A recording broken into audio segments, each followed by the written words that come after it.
Please join me in giving Dr. Ted Bolema a warm Pachyderm Club welcome.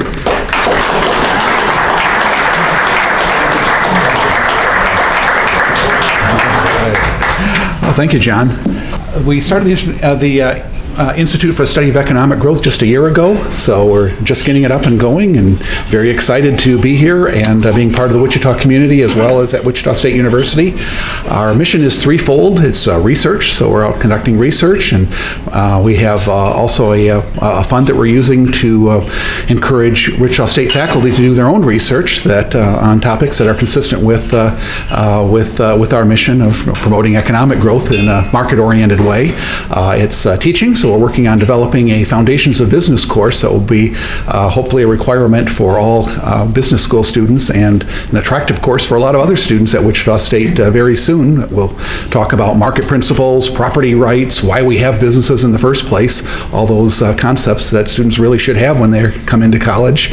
And then also our third part of our mission is community outreach, which is why I'm happy to be here today. And if you like what I'm hearing, would certainly appreciate any leads to other areas where I could be participating in more events in the community. So topic today is net neutrality and the role of government and the attempts by various people to try to regulate it. I was looking for a good image that really summarized it and settled on this one. Here are some people from Code Pink saying, keep the internet free. This was a couple years ago, back when there was a vote coming up at the Federal Communications Commission. So you can see in the background, it's the Federal Communications Commission building in Washington, and the Code Pink people are out here saying, keep the internet free, and I couldn't agree more. Let's keep it free. Unfortunately, our ideas of what we mean by keep it free are somewhat different. I mean keep it free from government regulation, controlled by bureaucrats and activists who don't really know what they're doing and don't know how much damage they can cause. Their idea is keep it free from controlled by corporations somehow, or make free stuff available through the internet, something like that. So anyway, that's the battle line. So what do we mean by keep the internet free? And that's really what we're focusing on today. I think the internet is just an amazing success story. It was launched 50 years ago in 1969. That was when it was up and going. Al Gore was still a college student at the time. The Apollo moon landing took place that year. And 50 years later, we couldn't possibly have envisioned where we are today with the internet. I look back at like science fiction movies from the last 50 years, Logan's Run, or any number of Back to the Future, any numbers that you look at, the Blade Runner, any like that, and they're predicting flying cars and all kinds of things like that. Not one of them that I've seen is focusing on what the internet is today, let alone off in some distant future. By about 2001, I got one of these devices, a BlackBerry, for the first time, and that's not a phone. That's a BlackBerry device. We were so excited. We thought we were really hot stuff when we got those devices. You could send messages to other people. Wow, it was so cool. Of course, today we call that texting, and it works a lot better than what we did back then. We could get access to articles off of newspapers that were available. You'd only see about 3 to 5 lines at a time from it, but you could, if you worked your way through it, click the down button quite a few times, you could read the whole article. So, it seems pretty rudimentary compared to what we have today, and yet this was really transformative technology when that came out. I was reading a while back about 9/11, which occurred in 2001, and Karl Rove was one of the only members of President Bush's inner circle who had a BlackBerry on the day of 9/11, and evidently that was actually quite helpful as they were making decisions in the early hours after the 9/11 attacks as to what to do. That Karl Rove was getting access to information through his BlackBerry that just wasn't available today, and yet we take all that for granted today in what we're doing. And now today, it's pretty much standard. Most of us have these things, smartphones of one type or another. That's an iPhone, but most of us nowadays have devices like that. You just couldn't have envisioned it not too long ago. I've watched a couple Star Trek reruns from the 1990s recently, and I keep thinking as I'm watching it, but this is set 300 years in the future, and if they just had the cell phones we have today, they could get out of this pickle that they're in. So, but I'm making fun of that. But I was at the Justice Department at the time, and we were thinking about what the cable industry is going to be looking like 20 years from now or so, and we got it all wrong too. So, I don't want to be critical that you just can't look that far ahead, and we can't anticipate. And that's really my point with all of this. Regulators can't either. So I couldn't have 20 years ago. I'm not going to make very many predictions about what's coming up in the future. All right, so net neutrality. What do we mean by that? Got a little picture of Ajit Pai down in the bottom there. He is the chairman of the Federal Communications Commission right now, from Kansas, from Parsons, Kansas. I'll talk about that a little bit more later on. But what is net neutrality? It's one of those terms like pro-choice or right to work that sounds good. How could you be opposed to that until you find out what the policy is around it? So I like choice as much as anyone. I'd like to choose where my kids go to school. If I like my doctor, I'd like to keep my doctor. So I like choice as much as anyone, but am I pro-choice? Well, that means something kind of different. Same thing with net neutrality. It sounds good. Maybe we'd think that conservatives ought to like that. We're the one. Conservatives are often complaining that Twitter and Google and Facebook are biased against conservatives, but that's not what we're talking about with net neutrality. That's not the kind of neutrality we're talking about here. Oh, wrong way. So, what is net neutrality? Well, let's just take it right from the 2015 net neutrality order, the open internet order that a former Federal Communications Commission put into effect. So there's 6 key provisions out there. There's actually a lot in this. These are just 6 provisions that I picked out. So here's 3. There's 3 on the next slide. There's 3 called the 3 no-nos. It's kind of interesting to hear lawyers and policy people talking about the 3 no-nos from it, but that's actually how they refer to it. No blocking of content based on the content. That's not real controversial. No throttling. That's kind of a harsh word, but it basically means no slowing down of signals based on content. There is throttling going on right now, and sometimes we hear complaints about it, but it's usually based on throttling because somebody's using a whole lot of data, like a massive amount of data. A relatively small number of people use a very large amount of data for gaming, for downloading movies and all kinds of content like that. Well, most of us use a whole lot less. So when you hear about complaints about somebody being throttled, usually they're in that category, and I tend to find them not to be the most sympathetic victims in that case.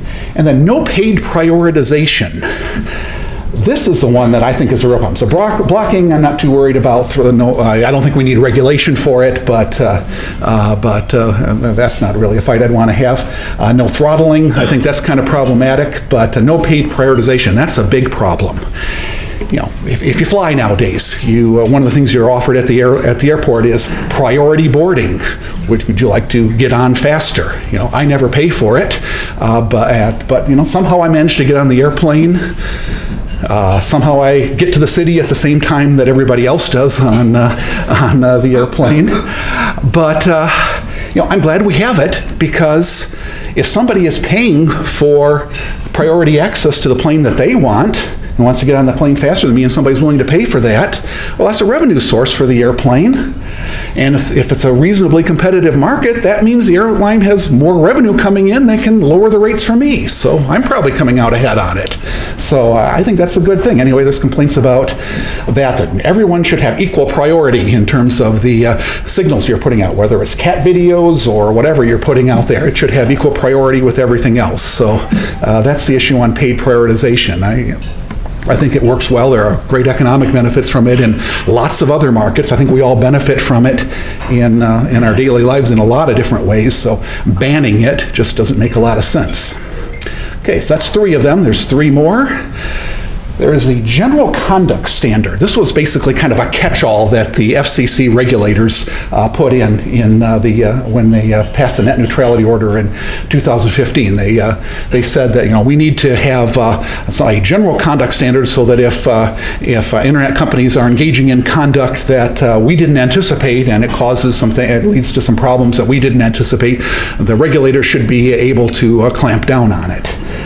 A lot of us complained about it at that time. Well, what is this? What's it going to be? Is it a blank check for regulators? Oh, no, don't worry about that, we were told. Yeah. The first investigation under the General Conduct Standard, well, let's see what you think. See if you think I was right to be worried about that. The very first investigation under the General Conduct Standard was of what's called zero-rated internet plans. Any idea what a zero-rated internet plan is? Yeah, that's bureaucrat speak.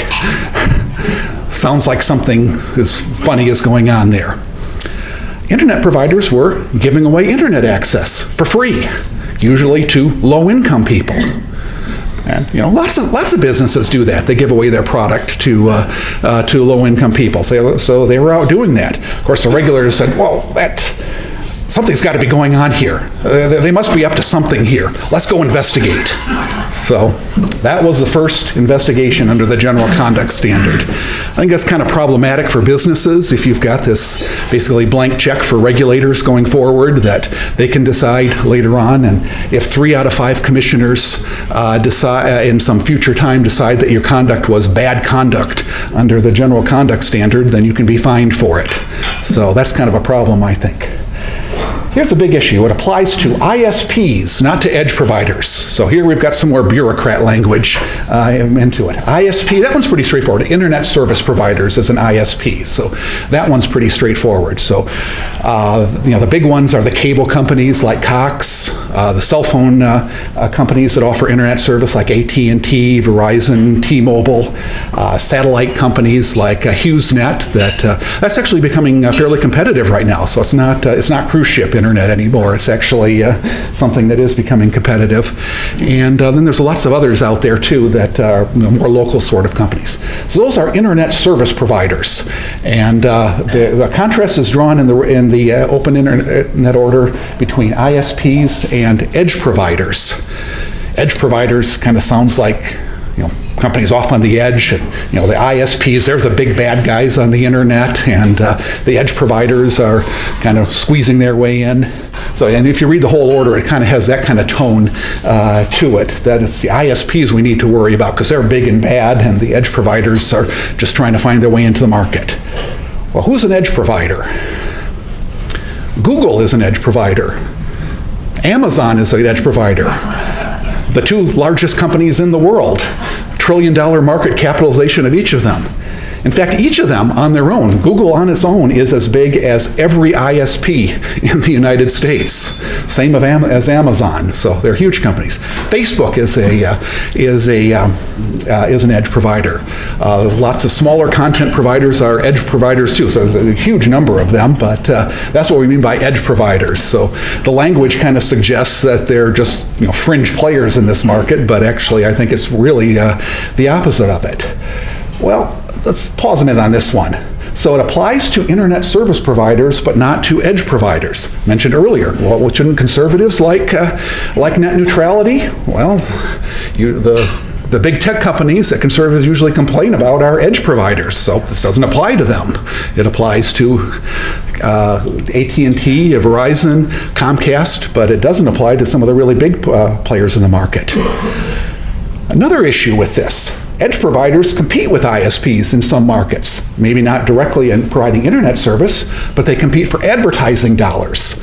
So Google and Facebook are number 1 and number 2 in online advertising revenues. So, of course, they kind of like this. Go regulate our competitor and don't regulate us. And Google, in fact, is a major funder of some of the groups that are supporting net neutrality. And has been this group called the Internet Association that sounds like a nice neutral group, and they get a lot of funding from Google to go out and advocate for net neutrality. One more. The FCC, Federal Communications Commission, not the Federal Trade Commission, took responsibility for consumer protection regarding ISPs. Well, should we care about that? It's one federal agency versus another. Actually, we should. This makes a big difference. The FCC is a regulator. They put out regulations that are, command and control regulations. You will do this. You must do this. You must not do that, or you will be fined. The Federal Trade Commission is an enforcement agency, so it lays out some broad rules under the antitrust laws. So the antitrust laws apply them. There's consumer protection laws, but they lay out some broad guidelines, and then companies are given a lot of flexibility in between the two. So it does make a big difference whether you've got a regulator telling companies to do versus an enforcement agency saying, certain conduct is out of bounds, but anything in the middle, that's up to you and as to what you do with it. So that matters too. Add to it, the Federal Trade Commission's been at this for a long time. They're the #1 agency in the world in protecting online privacy and a lot of other functions, and the FCC just didn't have the infrastructure in place to do any of that. So during the time we had the net neutrality order, there was a problem with was whether the FCC even ready for that, but that's a whole other issue. Well, this is quite a change from where we started out. Let's go back to 1999, go back to the 1990s here. And here, I put the whole quote in here because I really like it. It's by William Kennard, who was the chair of the Federal Communications Commission appointed by President Bill Clinton. Here's what he said. The internet is really blossoming, but some policymakers and politicians want to control it and regulate access to it. We should not try to intervene in this market. We need to monitor the rollout, but recognize that we don't have all the answers because we don't know where it's going. Can we find some more regulators like that? Yes, thank you. Maybe some Republican regulators like that. Actually, the good news is we have some like that on the Federal Communications Commission right now. But this is a Democrat saying this. And this wasn't controversial at the time. So I wish we could go back to, in that sense, to the good old days of the 1990s when that was more the attitude from the early days of the internet. But it seems like the attitude is now is moving toward, okay, good job everybody getting this up and going, but now the lawyers and the activists will take over from here and tell us what to do. So that's what I'm worried about with all of this. All right, here's a little, actually I'm going to fast forward here. There's a lot of history between 1999 and 2015. It's actually, I think it's very interesting as we kind of have some back and forth, but let's just jump ahead to 2015 because in the interest of time here. In February of 2015, that is when the net neutrality order was enacted by a 3-2 vote of the Federal Communications Commission. And so those 6 provisions that I talked about a few minutes ago, that was put into effect, or that was passed on February 25, 2015. And then in December 14th of 2017, the FCC voted 3-2 to undo it all. What happened in between? Yes, there was an election in between. Elections have consequences. That's exactly what happened in between. So here is the FCC that repealed the Open Internet Order. So you see a Jeep pie in the middle there. You see the 5 commissioners. If I had a shot of the FCC that enacted it, it would be 4 of the same commissioners, and only 1 changed. Tom Wheeler was on before, and his term expired. President Trump got his first appointment to the Federal Communications Commission, and the guy way over on the left, Brandon Carr, was the first appointment. And one of the first things they did is they took up net neutrality once again and undid it. Yes, well, yeah, great. Of course, you see the problem that's coming. Another election's coming up next year. Somebody's term is going to come up at that time. That's how tenuous this is. So this is a real concern. This is why I'm concerned about this issue. It could very easily come back. It likely would. Kamala Harris, Cory Booker, Elizabeth Warren, they've all come out strongly in favor of going back to having net neutrality in place. So yes, elections do have consequences. I skipped one point over here. I should have updated this slide. There is some news. You see down in the corner there, in January of 2018, 23 state attorney generals filed a petition to try to undo it. The D.C. Court of Appeals just ruled on this about a month ago, and it was 3 Democrat appointees on the panel. The judges were all Democrat appointees, so we were kind of worried about what's going to happen as a result of this. Well, they upheld the repeal, said the FCC does have discretion. It was kind of a grudging decision, and you could say, well, they're a regulator, or they've been delegated this authority, so we have to be deferential to it, but you can kind of see a kind of a grudging tone through it. One problem with it is the repeal. In the repeal, the Republican majority, the 3 commissioners who voted to repeal net neutrality, put in some language that preempted states from imposing net neutrality at the state level, and the D.C. Court of Appeals struck down that part of it and said, well, we need to revisit this as it comes up. So the FCC can't do that in advance. It has to wait and see what states actually do. Well, I'm a lawyer as well as the economist. I think that's a bad decision. I think if it were to go to the Supreme Court, they would say, if it's delegated authority, it's also delegated authority to preempt state regulation like that. But I don't know if we're going to get to the Supreme Court on it. So that's where we are right now. California and some other states have already passed laws that would reimpose net neutrality at the state level. We're going to have court fights on it. We're going to have to see where it goes. So that is one problem that we have right now, and we'll see going forward. Okay, why do we really care about this, though? How does this really affect us? All these regulatory issues. Well, here's what free and open internet will give us if we let it operate. In fact, these are all things that are fairly close. So 5G cellular service, that's available now. It's going up in some cities. Chicago, Indianapolis, a few other cities have it in parts of the cities, usually in the downtown areas, but it's going up. It's becoming available. It'll get to Wichita before too long. That is like 10 to 100 times as fast as the 4G service right now. So that is going to make a huge difference in what we can do. We're going to see more cutting of the cord. Right now that usually means 2 things. It means you cut off your home telephone service because your cell phone service is good enough, that is sufficient. Some people are deciding to do that. Or it means you disconnect your cable TV service and go with like an internet service, Netflix or Roku or Sling, Amazon, any of those sort of services like that. So you discontinue those services. That's what we mean by cutting the cord today. In a couple of years, cutting the cord is going to mean you actually cut your internet cord to your house, because your cell phone is all you need. That from your cell phone, that'll give you enough to operate whatever you're operating in your house. So that's close. That's coming in a couple of years. 5G will make that possible. Right now, I guess you could do that, but you can probably envision some of the functionality you'd lose if you did that. But that's going to change soon. So 5G is out there. It's going up. A lot of the apps aren't keeping up with it, but they'll catch up soon. So that's really exciting. Medical innovation, especially in rural areas. Ajit Pai is the chair of the FCC. He's from Parsons, Kansas. He talks very passionately about this.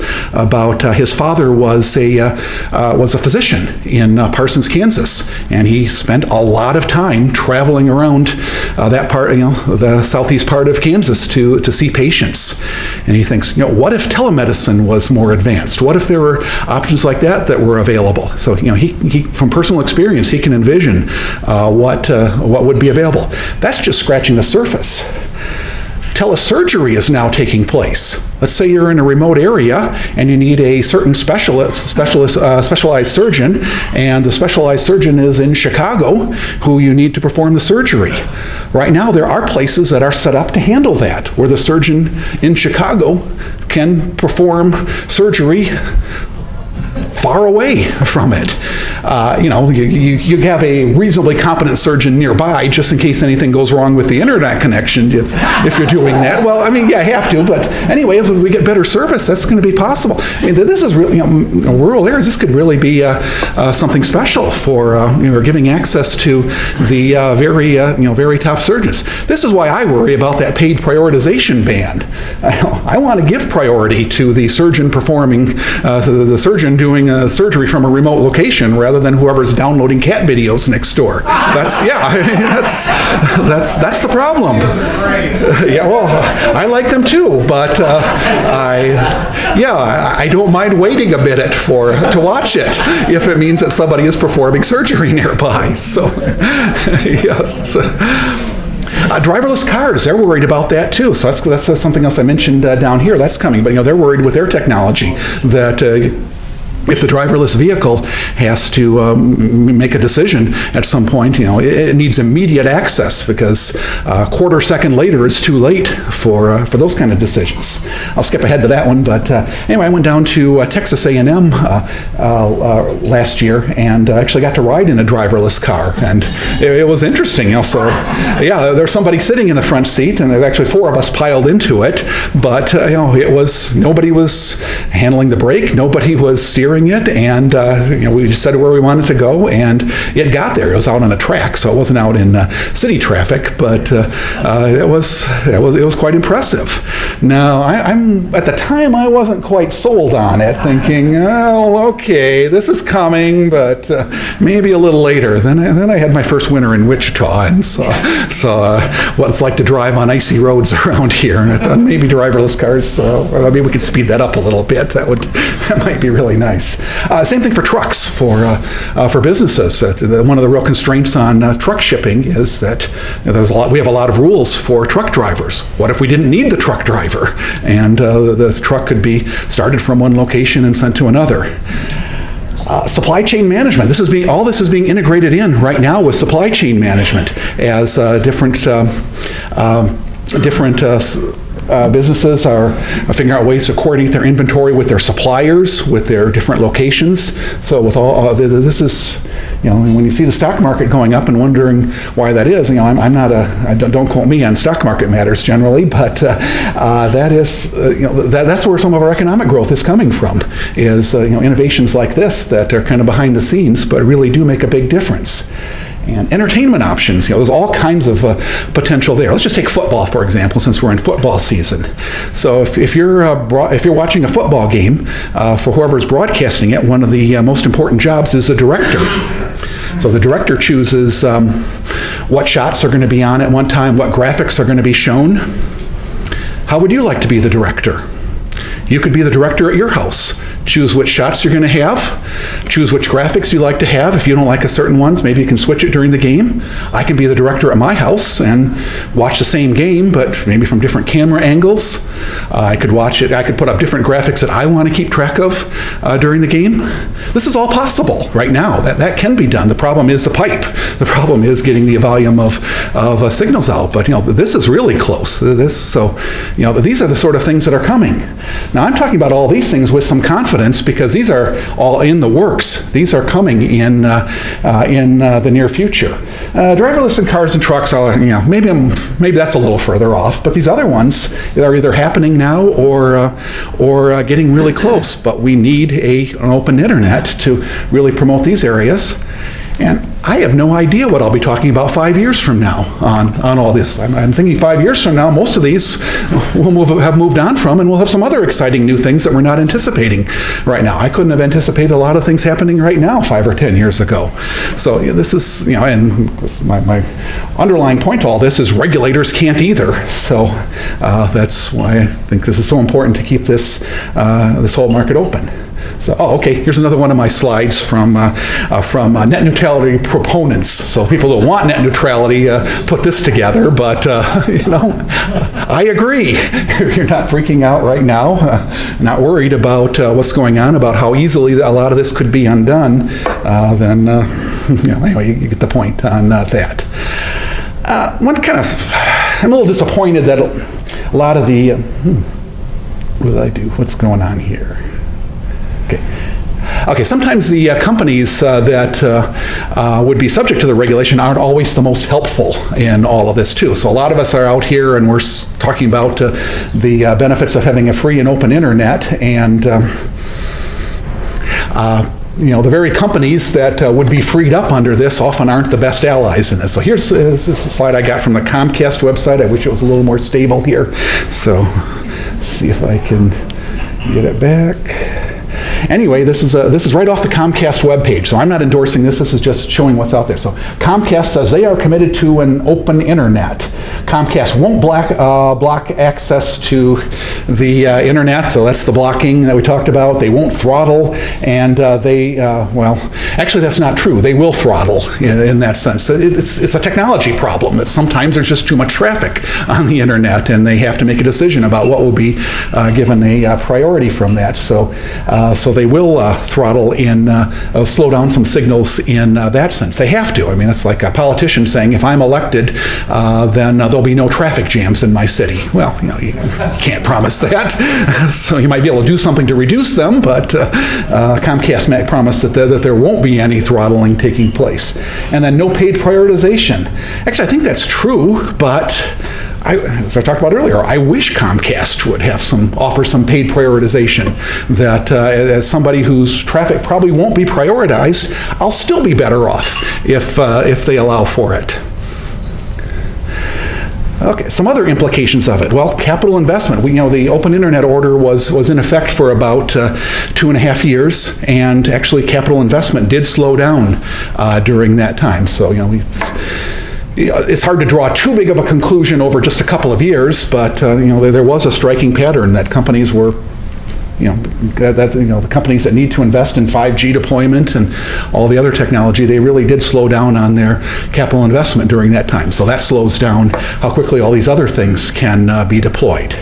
And proponents of net neutrality, they tend to support a lot of other policies that I think are even worse, like government ownership of internet systems. I hear about a lot of municipal broadband systems now that are being launched in some different cities. So I sometimes refer to net neutrality as socialism on the internet. And actually, if you press me on that's probably a bit of an overstatement. It's this regulation on the internet, and that's bad enough. But maybe socialism, that's taking a little too far. But government-owned internet system, that's government ownership of the means of production and government control of them.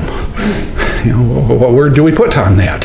So a lot of communities are doing that. A lot of businesses are the ones advocating for it, that we don't have the internet service we need here. We can't get a company to come in here, so let's have our local government do it. So often you find local businesses are the biggest advocates for municipal broadband systems. So I think that's troubling on a whole bunch of grounds. One is these things have a terrible track record. A lot of them have gone bankrupt, and that's a real problem for local governments when they finance it with some bonds. It isn't financially viable, and they end up selling it at a loss, and that's a problem for the taxpayers. So Christopher Yu of the University of Pennsylvania has a good study out on that, and found that very few of them really are viable.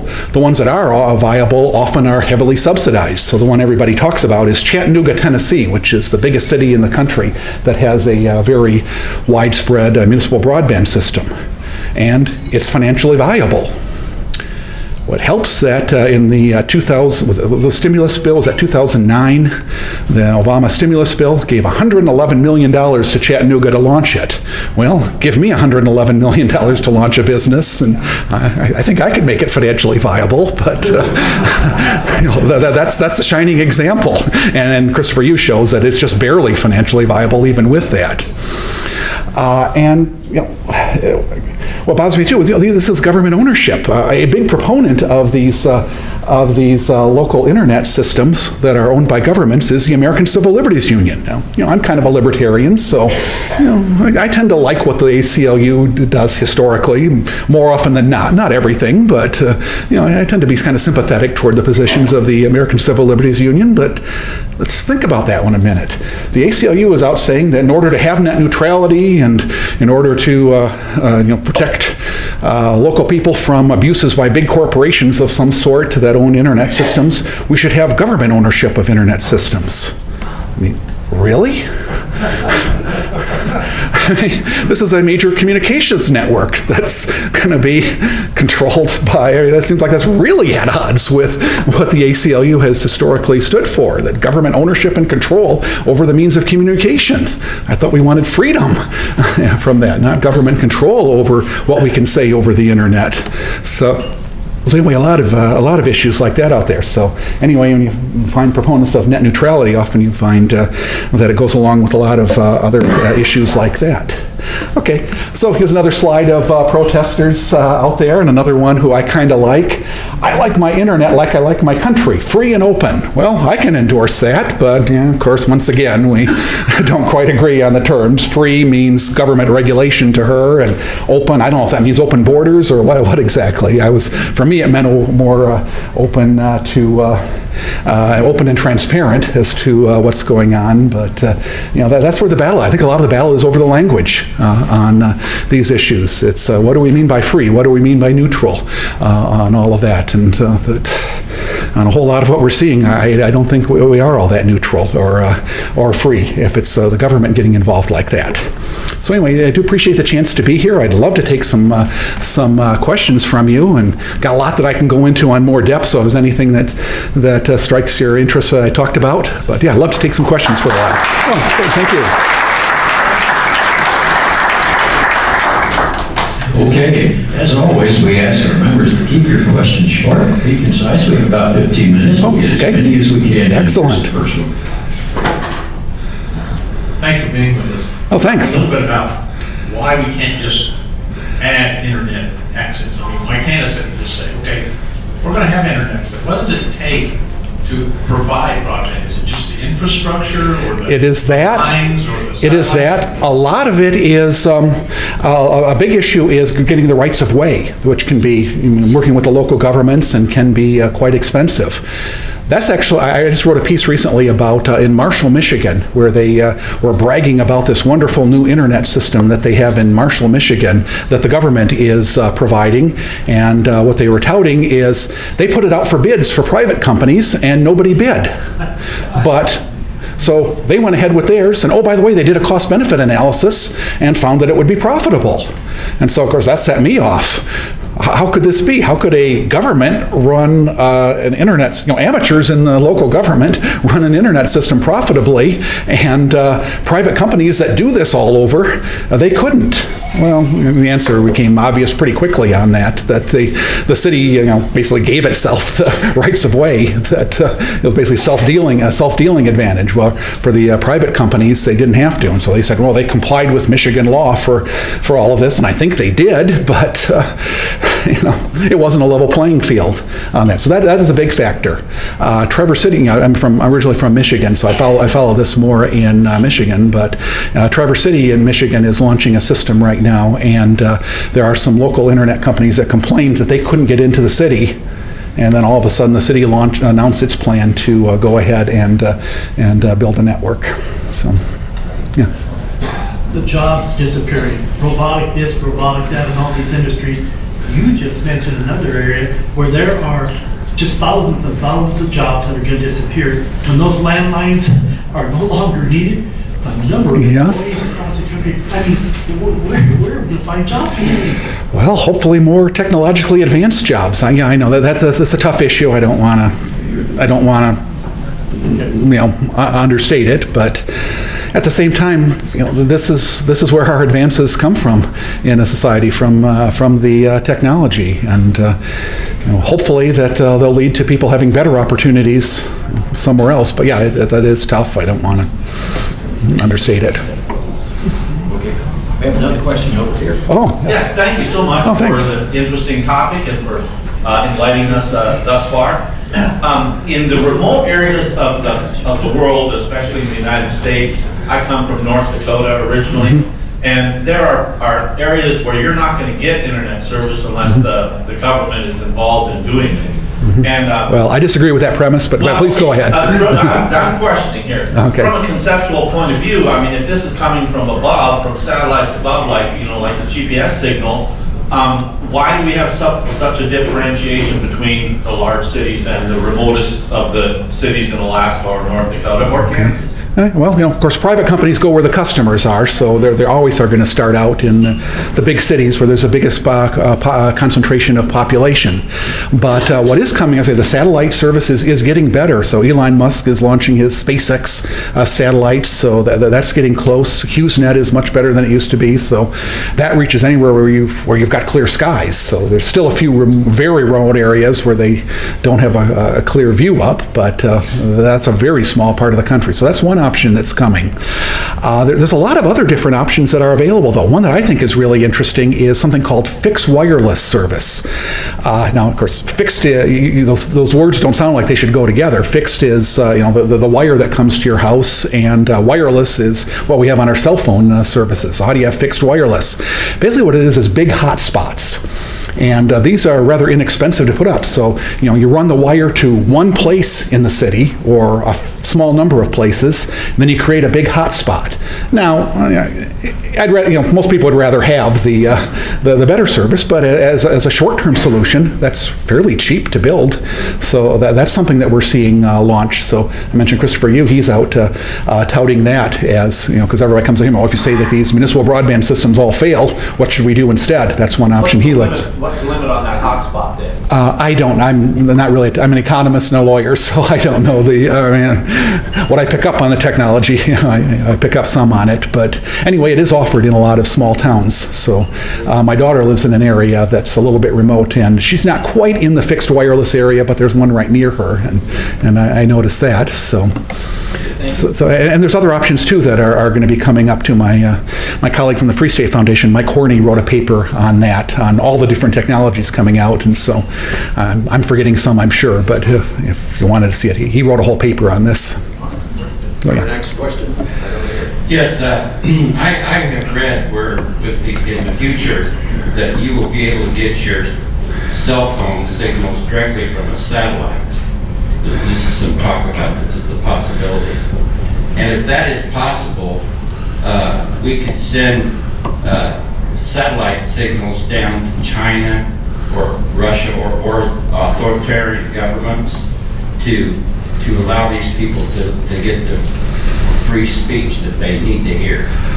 Have you heard anything about that? I have not. It sounds plausible that the satellite services are getting better all the time, and then there is internet access in a lot of other areas too. So, I like to be kind of humble in terms of what I predict for the future, but that sounds like the sort of thing that may is very plausible for the near future. I have not heard a lot about it, so I think that's all I can offer. Next question. Over here. Yeah. Oh, hey, Dan. Yes. Hey. So a lot of the technologies that you've shown here and a lot of the things that we're excited about originated in some part either through a government partnership or through publicly funded universities. So the internet originated in ARPANET and things like that. Mm-hmm. An argument that I receive is, why shouldn't the government retain some control or some involvement in these things? How would you respond to that? That was quite a long time ago. That, for the most part, we have government, business, private partnerships all the time in different areas, and often that technology is just turned loose. I'm really looking at it more just from an economic efficiency perspective. How do we get the most benefit from all the new technologies that are available and all the technologies that we just can't anticipate today? How do we get the most benefit from that? And that's where I'd come out more on that side, not so much on the fairness or who has the property rights in it, but how do we get the most bang for our buck, or the most benefits going forward? And I think a free and open internet is the best option. Yes. Oh. A couple of questions. First, Kansas was one of the first states on our turnpike to run fiber optic cable along the turnpike road. Mm-hmm. And I was curious how that's worked out as a general rule for all over the country. But secondly, it seems like the hardware providers, I'll go back to Global Crossing when they filed for bankruptcy, and some other hardware providers, they have not been the high flyers. It's been basically software-oriented, Google, Facebook, et cetera, that have really benefited from it. And is there a skewing between hardware and software, and that creates an imbalance, in your opinion? Oh, yeah. Yeah, perhaps there is. That yes, when you look at the internet service providers, they've grown, but nothing compared to some of the tech giants. So that is true. I think I look at that as that's the market sorting it all out. But where I get worried is when Google gets involved in lobbying for net neutrality and taking advantage of all the resources they have there to lobby against their competitors. But if it's out in the market process and the market is sorting it out, I'm less concerned about it. And I think if we try to do something about it, we'll just make things worse. So I'm sorry, did I miss the first question? The state-owned fiber optic. Oh, yes. Yeah, I don't know a great deal about that. I do know that the FCC and other government agencies have really been promoting a dig once policy, that if you dig a highway, that's the time to put some wire down because you're already digging. So dig once, don't come back and dig it again at a later time. So I don't know if it was part of that kind of initiative. Well, they did it when they remodeled when they refurbished, put center lane dividers on the Kansas Turnpike. They also ran fiber optic cable of the whole length, figuring this was the communication pathway of the future. And of course, at that time, Global Crossing was a hot high flyer, which later went bust in 2002. Okay. Well, for that, by far the most expensive part is the digging part of it. The wire itself is not that expensive to put in. So I'm thinking it's more that it was taking advantage of the opportunity from the digging is probably what would make that viable. I'm not sure if I'm catching your question, but well, no, appreciate that. And I think we've got time for one more question. If we've got, I'm going to take Joe. Give Joe a break. I'm going to run over here. I'm Dave Loomis, and I have experience in community and communications as well as government. And it's been on my observation that business cannot resist getting its hands on government for its own good.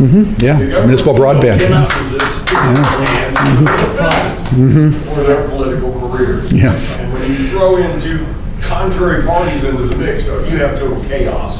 I'm trying to ascertain, where is this line with the internet where business stops and government starts? I know they need to control the frequencies and certain things like that.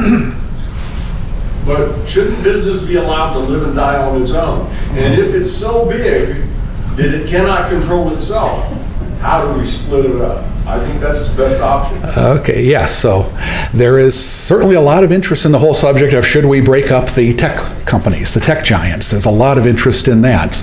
Libertarians generally say, well, let the markets, the majority of libertarians, I actually tend to come down on this side more or less, although I'm wavering on it more and more all the time,